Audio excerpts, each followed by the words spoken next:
परिवर्तनी एकादशी व्रत कथा, शास्त्रीय एवं सत्य वर्णन। जय श्री श्याम दोस्तों। भाद्रपद मास के शुक्ल पक्ष की एकादशी को परिवर्तनी एकादशी कहते हैं। पौराणिक कथाओं के अनुसार एक समय धर्मराज युधिष्ठिर ने भगवान श्री कृष्ण से पूछा, हे जनार्दन, भाद्रपद शुक्ल एकादशी का क्या नाम है, इसका क्या महत्व है और इसकी व्रत कथा क्या है? कृपया विस्तार से बताइए। भगवान श्री कृष्ण ने कहा, हे धर्मराज, ये एकादशी परिवर्तनी एकादशी के नाम से प्रसिद्ध है। इसे झलझूलनी एकादशी भी कहा जाता है।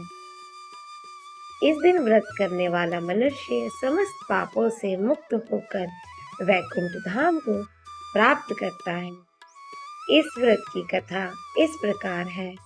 सतयुग में बलि नामक पराक्रमी दैत्यराज ने अपने तप, बल और युद्ध कौशल से तीनों लोकों पर अधिकार कर लिया था। दैत्यराज बलि बहुत घमंडी था, लेकिन वह दानी भी था। उसने अपना तप और पराक्रम से इंद्रदेव के सिंहासन पर अपना अधिकार जमा लिया था।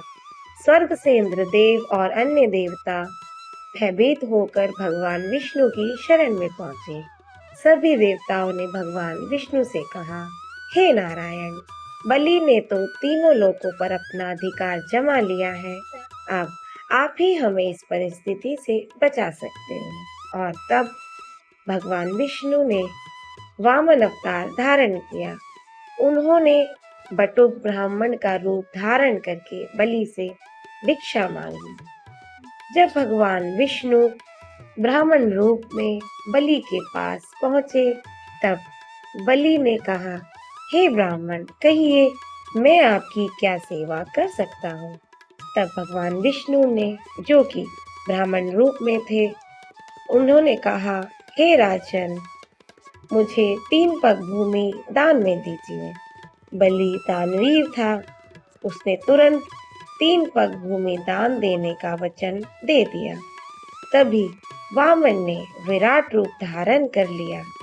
एक पग में उन्होंने पृथ्वी नाप ली, दूसरे पग में स्वर्ग और तीसरा पग रखने के लिए स्थान शेष नहीं रहा। तब दैत्यराज बलि ने स्वयं अपना सिर आगे कर दिया और कहा, हे प्रभु, तीसरा पग मेरे सिर पर रख दीजिए। भगवान वामन ने प्रसन्न होकर उसे पाताल लोक का राजा बना दिया और कहा, हे बलि, तुम्हारे दान, धर्म और भक्ति से मैं प्रसन्न हूँ। इस एकादशी के दिन मैं सूतल लोक पाताल में जाकर तुम्हारे द्वार पर सोता हूँ। यही कारण है कि इस एकादशी को परिवर्तनी एकादशी कहा जाता है, क्योंकि इस दिन शयन कर रहे भगवान विष्णु ने करवट बदली थी। इस प्रकार इस व्रत को करने से हजारों अश्वमेघ यज्ञ का फल मिलता है, पितृदोष से मुक्ति मिलती है और अंत में भक्त विष्णु लोक प्राप्त होता है।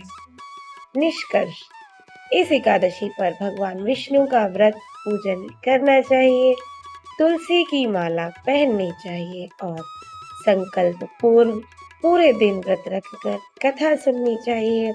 ऐसा करने से समस्त पाप नष्ट होकर भक्त और मोक्ष की प्राप्ति होती है। अगर आपको ये कथा पसंद आई हो तो वीडियो को लाइक करें, चैनल को सब्सक्राइब करें और अपने सभी दोस्तों के साथ शेयर जरूर करें। मैं श्याम भक्त संध्या और आप देख रहे हैं आपका अपना चैनल लाइफ ऑफ श्याम दीवानी, जहाँ हर दिन है भक्ति से भरा। जय श्री श्याम। राधे।